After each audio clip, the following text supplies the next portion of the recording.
Bismillahirrahmanirrahim. Assalamualaikum warahmatullahi wabarakatuh. Alhamdulillahirrabbilalamin. Hanya kepada Allah senantiasa kita bersyukur, dan hanya kepada baginda Muhammad sallallahu alaihi wasallam kita bersalawat. Allahumma shalli ala sayyidina Muhammad wa ala ali sayyidina Muhammad. Baik, perkenalkan, nama saya Nur Malasari, NIM 190 20 10 163. Saya merupakan prodi Pendidikan Agama Islam kelas 5E.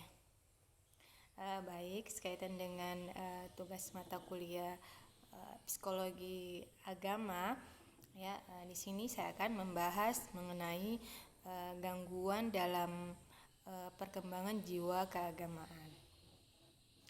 Nah, kalau berbicara mengenai gangguan jiwa dalam perkembangan keagamaan, ini merupakan hal yang banyak yang terjadi atau beberapa terhadap jiwa, berbagai jiwa kalangan dari pemeluk agama. Nah, ini biasanya terjadi karena agama itu sendiri berawal dari pemikiran manusia yang memeluknya, kemudian mempercayainya. Ya. Kita bahas satu-satu ya, dari 3 kata ya, kalimat ya, ada gangguan jiwa dan juga perkembangan.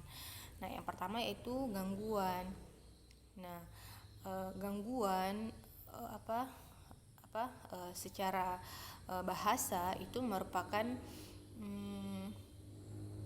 menurut bahasa itu adalah sebuah gejala ya, atau challenge atau tantangan, dan juga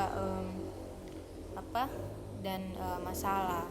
Nah, selanjutnya untuk perkembangan, kalau perkembangan itu sendiri adalah suatu perubahan atau proses menuju kemajuan kepada yang lebih baik pastinya. Nah, kemudian untuk jiwa, jiwa itu adalah ruh ya, ruh yang berada di dalam tubuh makhluk hidup, atau biasa juga disebut sebagai rohani ya. Nah, dari rohani ini kadang-kadang seseorang mengalami gangguan. Nah, ketika seseorang itu mengalami gangguan ya, maka akan membuat seseorang itu melakukan sesuatu yang bertentangan. Nah, dalam hal ini bertentangan dalam ajaran agama ya, karena kita membahas tentang gangguan kejiwaan keagamaan dalam keagamaan. Nah, dari itu tentu akan menimbulkan pertanyaan, kira-kira apa sih atau gejala apa sih yang membuat jiwa seseorang itu sampai dikatakan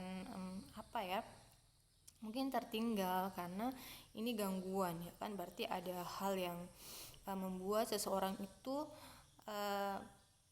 tidak connect atau berhubungan dengan hal-hal yang dari kejiwaannya.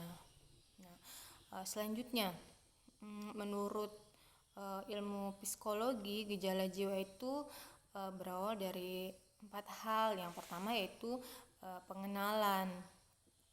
Nah, apa itu pengenalan?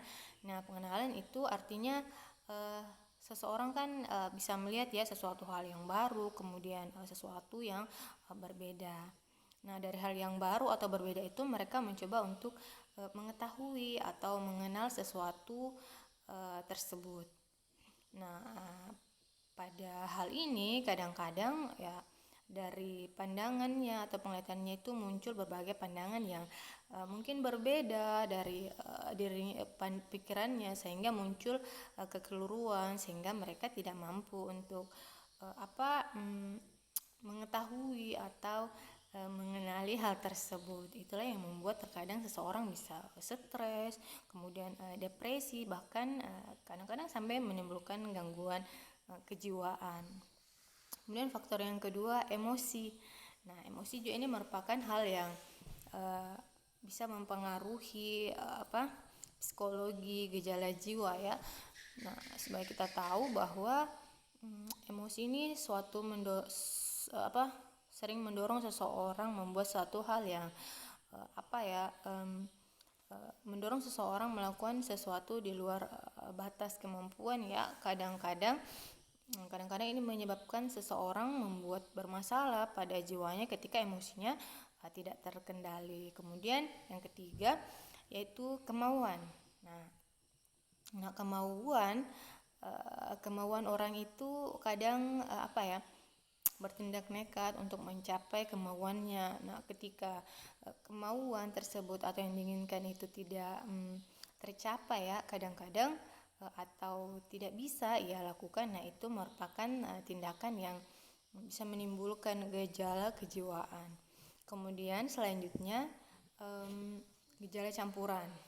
Nah, gejala campuran ini semacam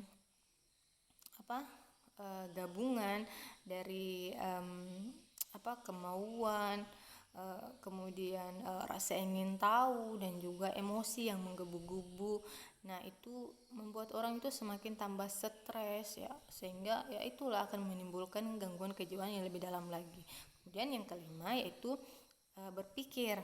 Nah, atau inteligensi yang dimiliki seseorang, dalam hal ini mungkin bakatnya atau IQ dari seseorang tersebut. Nah, kita tahu bahwa pastinya segala yang kita lakukan itu merupakan hasil dari buah pemikiran ya yang ada di otak kita. Jadi kadang-kadang ketika pemikiran kita sudah jauh, kemudian orang-orang itu berpikir cenderung memiliki rasa ingin tahu yang tinggi ya kan, kemudian emosi yang lebih. Nah, kadang-kadang hal inilah yang ada juga dampak positif dan dampak negatifnya ya, sehingga itu bisa mengganggu kejiwaan seseorang.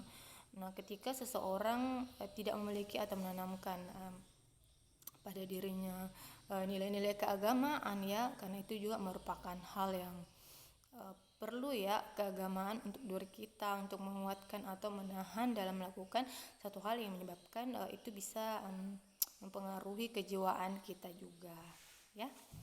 Nah, kita memang harus tahu bahwa jiwa agama itu merupakan tingkah laku ya yang berhubungan dengan kehidupan beragama. Maka seseorang atau seberapa besar pengaruh keyakinan, pengaruh keagamaan terhadap dirinya itu serta keadaan hidupnya pada umumnya. Sehingga memang ketika seseorang dalam hal ini sangat ambisi ya, atau dalam hal ini fanatik ya, kita juga harus meyakinkan atau mengetahui kadar kejiwaan kita, jangan sampai ya kita sudah melangkah berpikir jauh tetapi akan menimbulkan dampak-dampak negatif kalau kita tidak mampu mengontrol diri kita ya. Kemudian ada juga faktor ya yang pengaruhi gangguan jiwa keagamaan, ada dua juga. Yang pertama itu faktor intern dan juga faktor faktor eksternal ya. Kalau untuk faktor internal yaitu merupakan suatu gejala yang timbul dari jiwa dalam seseorang itu sendiri. Faktor intern ya atau dari dalam itu dapat mempengaruhi dalam jiwa keagamaan seseorang itu. Menurut para ahli psikologi agama itu ada beberapa yang dapat dipengaruhi atau yang timbul itu karena dari faktor tingkat usianya ya kan, kemudian kepribadiannya dan juga pastinya kondisi kejiwaan seseorang tersebut. Kemudian untuk faktor eksternal ya, kalau untuk faktor eksternal itu merupakan faktor yang mempengaruhi gangguan kejiwaan keagamaan seseorang itu dari luar jiwa itu sendiri ya. Nah, untuk eksternal itu biasanya muncul karena muncul di beberapa tempat ya, baik itu di bidang pendidikan formal dan juga sosial masyarakat. Nah, atau lingkungan keluarga ya, lingkungan keluarga juga itu mempengaruhi gangguan kejiwaan seseorang dan juga dari segi fanatisme ya atau ketaatan ya, seperti yang saya bahas tadi bahwa sifat fanatisme itu dinilai merugikan juga dalam kehidupan beragama karena sifat ini dibedakan dari segi ketaatan seseorang ya, sebab ketaatan itu merupakan upaya untuk menampilkan arahan atau menghayati dalam melakukan ajaran agama. Namun ketika fanatik itu bagus, tetapi kita juga harus menerima saran. Misalnya kita dikasih tahu sama seseorang, tetapi ya itulah kita juga harus mendengar saran dari orang lain agar itu untuk memperbaiki diri kita juga. Jangan sampai kita tidak ingin mendengar arahan-arahan dari lain karena kita yakin kekeh dengan pendirian kita bahwa seperti ini, ya itu tidak baik juga. Jadi pada intinya atau pada dasarnya ya untuk kita harus menanamkan pada diri kita sifat-sifat positif ya, sehingga insya Allah ketika kita dalam hal ini ya, kita memang dituntut untuk mencari ilmu, kemudian lebih memperdalam agama kita, tetapi kita juga harus tahu bahwa kita juga memiliki batas kemampuan. Tetapi pada intinya atau pada dasarnya seseorang memang dituntut untuk menuntut ilmu. Cuman bagaimana kita menanggapi, bagaimana kita cara kita dalam menuntut ilmu itu sendiri ya. Ini itu saja yang bisa saya sampaikan pada kesempatan kali ini. Jika ada benarnya itu datangnya dari Allah Subhanahu wa taala ya. Jika ada salahnya itu datangnya dari saya pribadi. Saya mohon maaf atas segala kekurangan. Terima kasih banyak dan saya akhiri wabillahi taufiq wal hidayah. Wassalamualaikum warahmatullahi wabarakatuh.